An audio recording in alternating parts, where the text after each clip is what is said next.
Química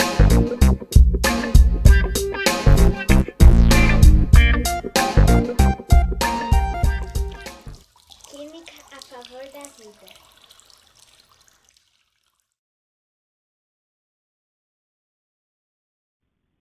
Olá, sou o professor Claudinei e vamos fazer a correção do plano de estudos doutorado do segundo ano, volume 2, semana 6. Questão 1. Explique com suas palavras qual das soluções listadas apresenta maior pressão de vapor com a mesma temperatura. Nós temos três soluções.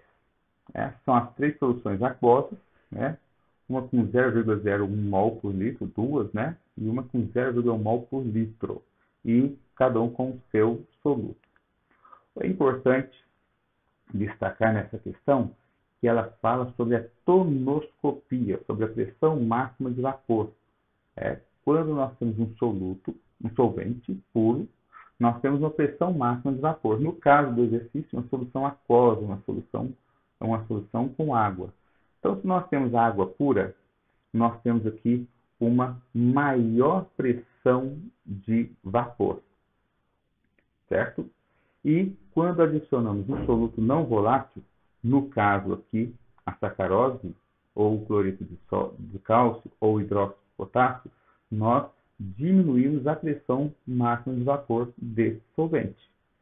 Okay? Então, quanto maior a quantidade de partículas, menor a pressão de vapor. Ok? Então, nós temos aqui as três soluções.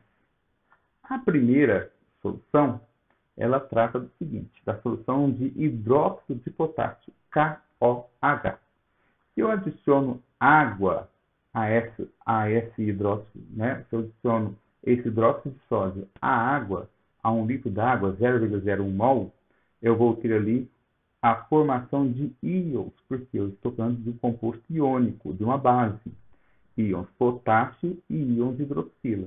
Então, sólido é o KOH. Em solução aquosa, eu vou ter íons potássio aquoso mais íons hidroxila aquoso. Logo, 0,1 mol de cada íon. Quantos mols eu vou ter no total? 0,02 mol por litro de solução.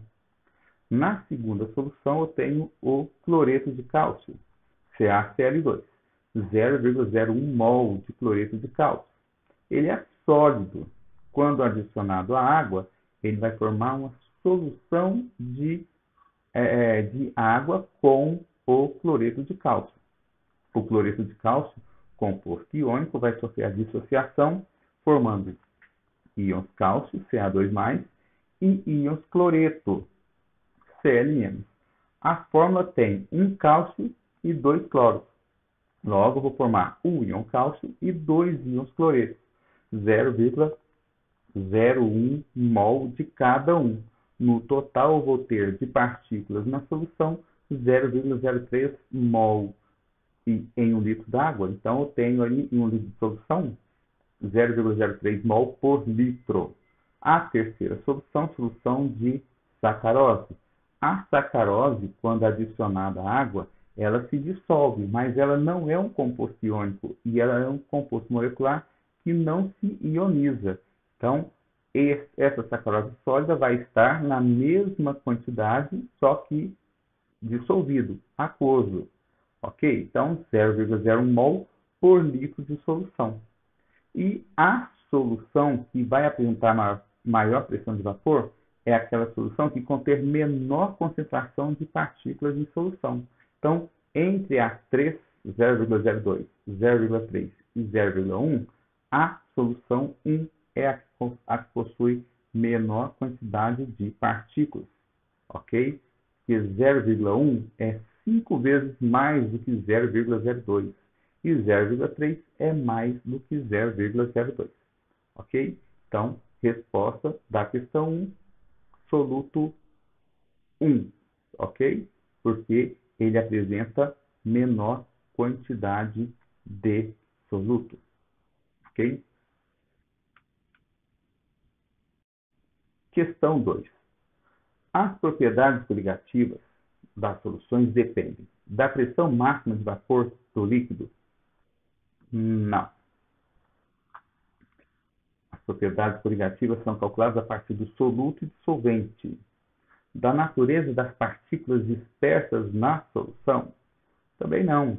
A natureza das partículas é importante. Quantos íons liberam na dissociação ou ionização, mas não dependem unicamente dessa propriedade. Da natureza do solvente, somente as propriedades coligativas são calculadas a partir do soluto e do solvente. Do número de partículas dispersas na solução? Exatamente, soluto e solvente compõem uma solução. O número de partículas dispersas nessa solução influenciam diretamente nas propriedades coligativas. Da temperatura de ebulição do líquido, a partir do líquido, apenas não se pode calcular as propriedades coligativas. Okay? Também o soluto é um fator para este cálculo. Então, resposta correta, letra D. Questão 3. Assinale a alternativa incorreta. A adição de sacarose a um líquido de água pura fará com que sua pressão de vapor seja menor? Sim, se eu adiciono sacarose à água pura, eu vou diminuir a pressão de vapor. Vimos isso lá na questão 1. Se o ponto de fusão abaixe? Sim, o ponto de fusão vai abaixar. Sua pressão de vapor seja maior? Negativo. Na adição do soluto ao solvente, a pressão de vapor diminui. Ela não aumenta, ela diminui. Se o ponto de ebulição aumente? Sim. Se eu adiciono um soluto não volátil a um líquido, eu vou aumentar o seu ponto de ebulição. Se o ponto de congelamento abaixe? Exatamente, o ponto de fusão abaixa. O ponto de congelamento abaixa. Então, a resposta alternativa incorreta é a letra C. Na adição, o soluto ao solvente, a pressão de vapor diminui e não aumenta. Questão 4. É comum adicionarmos sal ou açúcar na água para realizar algumas receitas, como fazer café. Essa prática é conhecida como: letra A, ebulioscopia. Sim, ebulioscopia é a propriedade coligativa que estuda a elevação da temperatura de ebulição de um líquido ao adicionar um soluto não volátil. Então, vamos entender as outras. Ebulição? Não. Ebulição é a mudança do estado líquido para o estado gasoso. Faz parte do processo? Sim, mas não explica as propriedades coligativas. Crioscopia? Crioscopia ou criometria é o estudo do abaixamento da temperatura de fusão de um solvente quando se adiciona a ele um soluto não volátil. Temperatura de congelamento? Consiste na temperatura abaixo do ponto de fusão da substância ou mistura, da solução. No caso, faz parte do processo, mas não explica a propriedade coligativa. Tonoscopia, propriedade coligativa que estuda o abaixamento da pressão máxima de vapor de um solvente ao ser adicionado um soluto não volátil. Então, a resposta correta é letra A, ebulioscopia, que é a propriedade coligativa que estuda a elevação da temperatura de ebulição de um líquido ao se adicionar um soluto não volátil. E é justamente isso. Adicionou-se sal ou açúcar e, ao fazer café, nós elevamos a temperatura da água, ela entra em ebulição, adiciona-se açúcar ou sal, o que acontece? Aquela ebulição ela para. Vai retornar? Vai, mas a uma temperatura maior, ou seja, elevou a temperatura de ebulição. Questão 5. Responda nesse espaço a situação problema do início desse plano de ensino. Então, nós temos aí as dicas. Pesquise as variadas formas de fazer café e as quantidades de açúcar nessas preparações. Quantas xícaras de café um brasileiro poderá tomar em um mês e em um ano? Pesquise a quantidade em massa de açúcar ideal para uma xícara de café de 50 ml. Então, você vai dissertar a partir da situação problema que é a seguinte. Então, nós temos a Organização Mundial da Saúde, OMS, recomenda o consumo de 18 quilos de açúcar por pessoa ao ano, o equivalente a 50 gramas por dia, do produto por dia. O brasileiro, no entanto, está bem longe de atingir esta meta. Seu consumo anual é de cerca de 30 kg de açúcar por pessoa ao ano, considerando apenas o consumo de açúcar pela ingestão de café.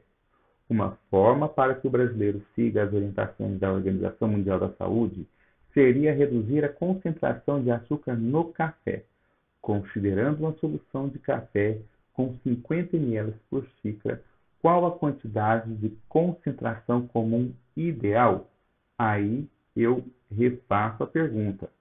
Considerando uma solução de café com 50 ml por xícara, qual a quantidade de concentração comum ideal? Só para entendermos, concentração comum é dada em gramas por litro. Então você vai dissertar sobre isso. Aí na sua casa, nós, os brasileiros, seguimos as recomendações da Organização Mundial da Saúde? Então, é sobre isso que você vai responder. E quanto de café, qual é a concentração em gramas por litro de café que é consumido aí na sua casa, por exemplo? Então, disserte sobre esse assunto, é uma questão de saúde, então é importante aí termos uma crítica sobre isso. Eu aguardo a sua resposta. Ok? Então, essa aí foi a correção do PET do segundo ano, semana 6. Ok? Um molde abraço. Até mais.